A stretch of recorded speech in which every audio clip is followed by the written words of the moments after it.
Hey, it's Alan, and I just wanted to let you know that you can now listen to the ongoing history of new music early and ad-free on Amazon Music, included with Prime. Everyone's heard the saying that no two snowflakes are ever alike, and this is probably true. This has been called the no two alike conjecture, and it goes something like this. A snowflake is a crystal, and this type of crystal begins with nucleation around a dust particle and continues to increase in size in an unpredictably infinite number of variations thanks to uneven crystal growth as the flake is subjected to a variety of temperatures. Did you get that? Let's say a snowflake is made of 100 water molecules. The number of combinations you can make with 100 water molecules is very, very big. Think of the number 1 followed by 158 zeros. Now consider that the number of atoms in the known universe is the number 1 followed by just 70 zeros. So we're talking really big numbers here. However, the no two alike conjecture only applies to large snow crystals. Before a snowflake can get big, it has to be small. They're called nano snowflakes and consist of just a tiny number of water molecules. And scientists who study crystallography, which is the study of crystals, believe that yes, it is possible for two nano snowflakes to be alike. Okay, now let's apply the no two alike conjecture to music. If we're going to get into metaphors, a classical symphony would be like a fully formed, ultra-complex, crystalline snowflake. However, a rock or pop song, which contains only a very few notes that can be arranged in only a very limited number of ways, would be like a nano snowflake. Therefore, it should be theoretically possible for two rock or pop songs to sound alike. They may have grown independently many, many, many miles apart, but their basic structure is the same. The result is what I like to call an unfortunate sonic coincidence. And let me show you what I mean. This is the Ongoing History of New Music podcast with Alan Cross. Welcome to part 2 of a program that explores the reasons why certain songs end up sounding the same and what happens as a result. Okay, can we play a little bit of the Beatles' Lady Madonna, please? A little blues boogie featuring Paul McCartney, 1968. Number 1 hit in the UK, number 4 in North America. Very well-known Beatles single. Lady Madonna, children at your feet. Wonder how you manage to make ends meet. Good enough. You got that? Okay, keep that melody in your head because we'll be back to discuss in just a second. First, though, we have to hear from Sublime. Loving is what I got. I said, remember that. Loving is what I got. I said, remember that. That's Sublime with their big hit from 1996, What I Got. Let's compare again, shall we? First, the Beatles. Lady Madonna, children at your feet. Wonder how you manage to make ends meet. Now, Sublime. Early in the morning, rise into the street. Light me up that cigarette, and I strap shoes on my feet. Two songs from two different genres, from two different countries, from two different decades, and yet they sound very, very similar. Welcome again, I'm Alan Cross, and like I said, this is part 2 of a program called An Unfortunate Sonic Coincidence, or, as we shall see, outright cases of plagiarism. Now, plagiarism is when you willfully pass off someone else's work as your own without ever acknowledging the original creator. That could be a college essay that you bought on the internet, or it could be a song that you wrote by liberally borrowing elements from a song that had already been written. But let's be very careful here. Just because two songs sound similar doesn't necessarily mean that someone is ripping off someone else. Remember how the no two alike conjecture that we talked about breaks down when you're only dealing with a handful of things that can be varied, like musical notes. Now, there are only so many ways that the 12 notes of our musical scale can be combined in a pleasing manner. And since rock music has its own set of rules and aesthetics, that number falls even further. So in short, 60 years after the birth of rock and roll, we may be running out of riffs and melodies. Rock is starting to repeat itself. Or at least that's what some would believe. Now, I have a theory as to why some classic rock artists will never die, and it goes something like this. There was a period in the 1960s and early 1970s when guitar amplifier and recording studio technology entered the modern age.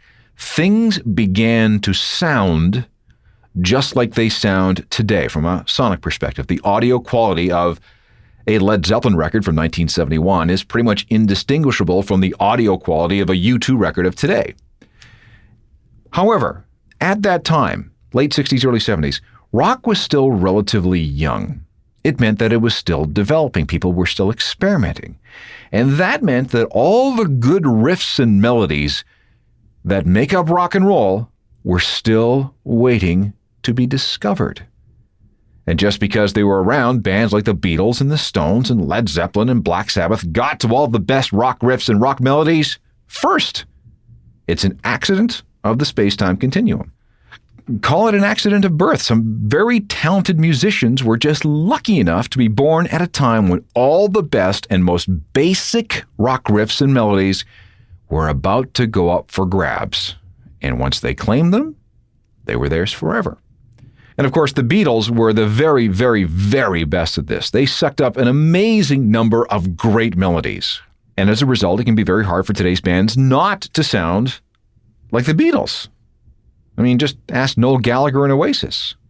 Or you can ask The Offspring. Let's start with a little Beatles again, please.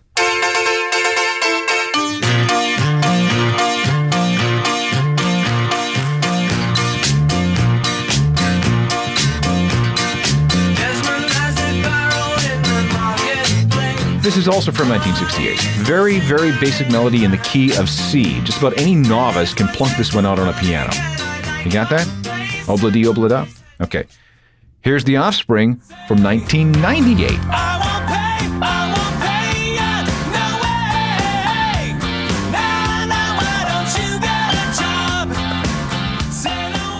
The Offspring with Why Don't You Get a Job?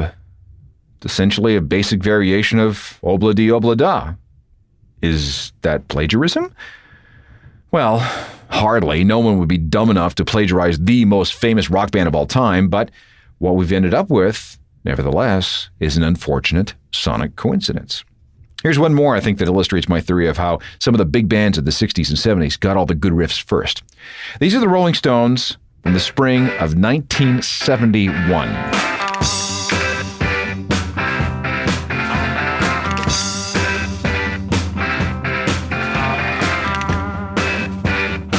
Okay, the song is Brown Sugar. It's from the Sticky Fingers album. Okay, just listen carefully. Okay, get the groove on. Okay, pay attention to Keith's guitar and the tempo. Okay, you got that? All right, these are the Dandy Warhols from Portland, Oregon. In 2000, they released an album called 13 Tales from Urban Bohemia, and it contained this single. Is there anything that you notice about it?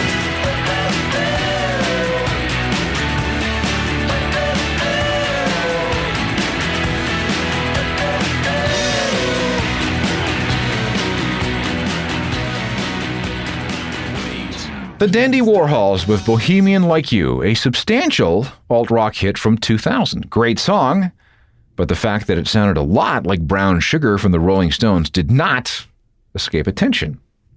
Let's quickly talk about Iggy Pop. His biggest song remains Lust for Life, which has made millions for Iggy through things like cruise ship commercials. This is a pretty ubiquitous song. The track dates back to 1977 when Iggy was cleaning up and drying out and detoxing in Berlin with his buddy David Bowie. The drum beat from Lust for Life was actually, appropriated from the musical beat found in the theme song of a nightly German news program. However, the beats are so basic that it's very hard to claim exclusive ownership of something like that. I mean, just ask Bo Diddley. Anyway, such was the case when Australia's Jet released Are You Gonna Be My Girl in 2003. To it, Iggy.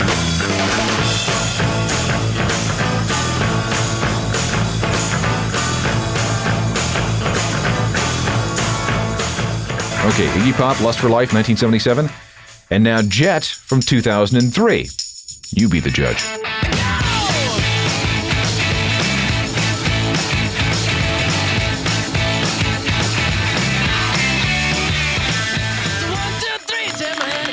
So what happens in a case when someone notices that two songs sound very, very much alike? Do the composers and publishers and lawyers let it slide and pass it off as a mere coincidence?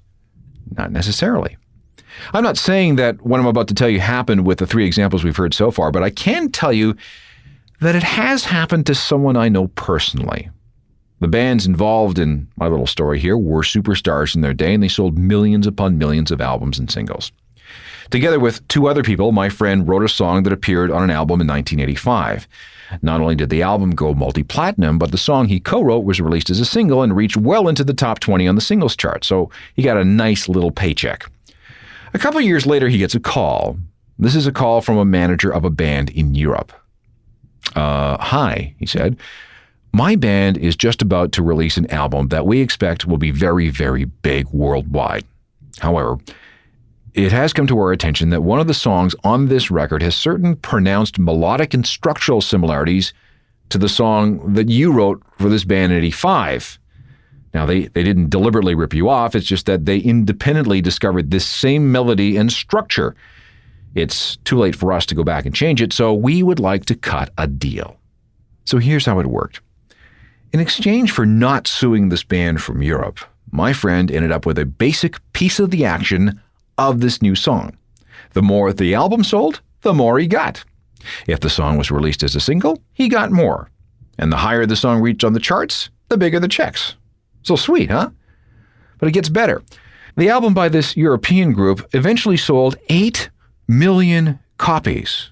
And the song in question was released as a single, and it went all the way to number 1 in America. So my buddy ended up getting some major league royalty checks, and I'm sure these checks continue to this day, and he got them for a song that he didn't write. For him, this unfortunate sonic coincidence turned out to be very fortunate. And I have a feeling that these sorts of deals happen a lot in the music biz. It's a very effective way of keeping things quiet and keeping the peace. When we come back, we'll look at some real accusations of plagiarism and how things can get really, really nasty. Welcome back to part 2 of a show I'm calling An Unfortunate Sonic Coincidence. Situations where two songs sound alike and what happens as a result. Like I said earlier, to accuse someone of plagiarism is a very, very serious thing. It's theft. It casts doubt on your character, your ethics, and your morality. And when it comes to music, your personal, individual creativity is attacked. And as an artist, you might as well be stabbed in the heart if you find out somebody's ripping off your stuff. And the bigger you get, and the more your music is heard, the greater the risk of someone accusing you of something. And it comes from the strangest places. Take the case of New Order and their 1990 song called Run. Let's set the stage. New Order, descendants of Joy Division, two of the most influential bands in the history of modern rock. And they ended up getting sued by John Denver? Remember him, the American folk singer who wrote songs like Rocky Mountain High and Take Me Home, Country Road? Yeah, that guy, he wrote this song too. Let me lay down beside you. Let me always be with you. In 1990, John Denver, this cute little folk singer who looked like a Muppet, nailed New Order with a plagiarism suit and won. See, back in the fall of 1969, one of his songs became a number 1 hit for the folk group Peter, Paul and Mary. It's called Leavin' on a Jet Plane. You've probably heard this, well, many times before. I'm leaving on a jet plane. I don't know when I'll be back again. Oh, babe, I hate to go. Okay, you got that? Now let me play you Run from New Order so you can hear what the judge heard. But I know that I'm okay, 'cause you're here with me today. I haven't got a single problem. New Order and Run, a single from their 1990 album Technique. Do you hear the similarities between that and the song John Denver wrote for Peter, Paul and Mary? New Order did, which is why they didn't even bother to fight the charges of plagiarism. They just went with an undisclosed out-of-court settlement, some kind of deal to make it all go away. Trent Reznor of Nine Inch Nails was surprised with the plagiarism suit, too. On August 18th, 1997, he was notified that an LA musician named Mark Onofrio had accused Trent of stealing 6 of his songs. The allegations were that Onofrio met Trent during an internet chat session and offered to send him songs that he had recorded under the name Elephant Man. A tape was allegedly mailed to Trent's home. Then, in 1994, Onofrio said that he was shocked to find that 5 songs in the Downward Spiral sounded suspiciously similar to his Elephant Man compositions. He says Closer, Hurt, March of the Pigs, Mr. Self-Destruct, and Downward Spiral are all ripoffs of Elephant Man. Then there's the song Burn that Trent contributed to the Natural Born Killer soundtrack. He charged Trent with copyright infringement and unfair competition. A trial was set for February of 1998 and then delayed until that December. The judge thought that both parties might, want to make a deal and avoid the whole court case thing. But then Onofrio dropped his claims on 3 of the songs, but insisted on proceeding with damages based on the other 3. Everything finally ended up before a federal judge on December 1st, 1998, at which point the case was thrown out. As a point of interest, Trent's lawyer in the case was Charles B. Ortner, who is based out of New York. He specializes in this kind of thing. Among his other cases have been the infamous U2 versus Negativland issue, where he took U2's side and won, defending Da Vinci Code author Dan Brown against plagiarism charges, and he won, and helping one of the major movie studios shut down Grokster. Remember them, the peer-to-peer file trading people? And he won. In other words, if you need someone in a plagiarism case, no matter what side you're on, Charles B. Ortner is a guy to have on your team. Right, Trent?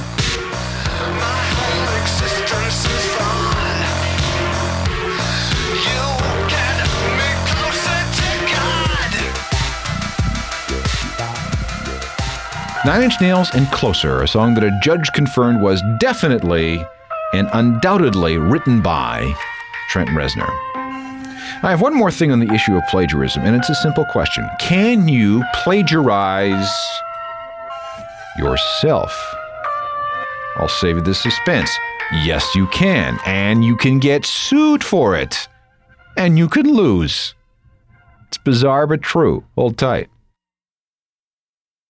A couple of minutes ago, I posed this question. Can a songwriter be sued for ripping off himself? The answer is yes, he can. John Fogerty was the founder, lead singer, and chief songwriter for Creedence Clearwater Revival. Wrote some great songs and had many, many hits. Then the band broke up and John went solo. Then, in 1985, John released a solo record called Center Field, and it too did very, very well. But then John was served with a lawsuit alleging plagiarism. It said that he had stolen the melodies for some of the songs on Center Field. Although John had written the songs for Creedence, the copyrights, the ownership of the songs he had written, had been given over to a guy named Saul Zaentz. This guy ran Creedence's record label. Now, John gave Saul all this stuff just to get out of his contract. John would rather give up ownership of his songs rather than stay working for Saul Zaentz and Fantasy Records. There was a lot of loathing on both sides.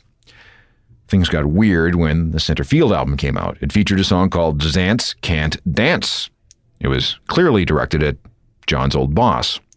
Well, then Saul freaked out, got all bent out of shape, and then he sued John for plagiarism, alleging that a song on Center Field called Old Man Down the Road, which John owned, sounded just like an old CCR song called Run Through the Jungle, which Saul owned as the result of the contract dispute. In other words, an artist was sued for plagiarizing himself. Fortunately, the judge in the case decided not to set a precedent and threw things out, largely because John brought his guitar to court and sat on the stand showing the judge and the jury the differences between the songs. This brings me to Nickelback. Millions of records sold, hundreds of millions in pure profit, and they've done it by sticking to a very tried and true formula when it comes to songwriting. I mean, if it ain't broke, it need not be fixed, right? However, should Chief Nickelback dude Chad Kroeger ever find himself in the same situation as John Fogerty, he'd probably have to defend himself in much the same way. Not that I'm saying it'll ever happen, but I would just like to illustrate something. Let me play you something that's been drifting around on the internet. There is nothing wrong with your radio, nothing wrong with your stereo, nothing wrong with your speakers. In your left speaker, you will hear How You Remind Me. In the right, you will hear Someday. Go.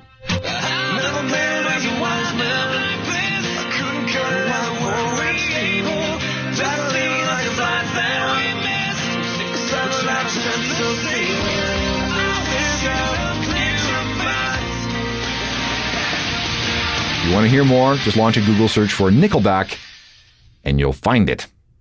Like I said earlier, rock is starting to repeat itself. Pop and hip-hop are suffering from much the same thing. There's a really nasty case right now featuring Timbaland in a song he produced for Nelly Furtado. Now, this is all documented on Wikipedia and YouTube, but I can give you a bit of a summary. In August 2000, a musician from Finland named Jan Tempest Suni recorded a track called Acid Jazzed Evening. It kind of sounds like what would happen if you took the old Pac-Man theme and gave it an electropop twist. Suni entered the track into an electronic arts festival in Helsinki, and he won. Then, about 2 years later, this would be around Christmas of 2002, a Norwegian programmer covered the song with permission and posted the result online. In January 2005, Timbaland gets a gig creating original ringtones for MTV. One of his ringtones is called Block Party. And it sounds a lot like the cover done by the Norwegian guy. Then, in June of 2006, Natalie Furtado releases her Loose album, which was produced by Timbaland. Almost immediately, some people began to hear similarities between the song Do It and Suni's Acid Jazzed Evening, which is when the accusations of plagiarism began to fly. The screams got even louder when, in November of 2006, MTV did a documentary on Timbaland. A shot of his personal recording studio reveals a piece of equipment, a rare keyboard synthesizer, that is capable of playing the same music file as the cover posted by the Norwegian dude. And if you want to see the kind of outrage this has caused, go to YouTube and search for Producer Timbaland Rips Song from Finnish Musician. I swear to God, we're all running out of songs. Technical productions by Rob Johnston.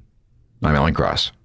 You've been listening to the Ongoing History of New Music podcast with Alan Cross. Subscribe to the podcast through iTunes, Google Play, Stitcher, Spotify, and everywhere you find your favorite podcasts.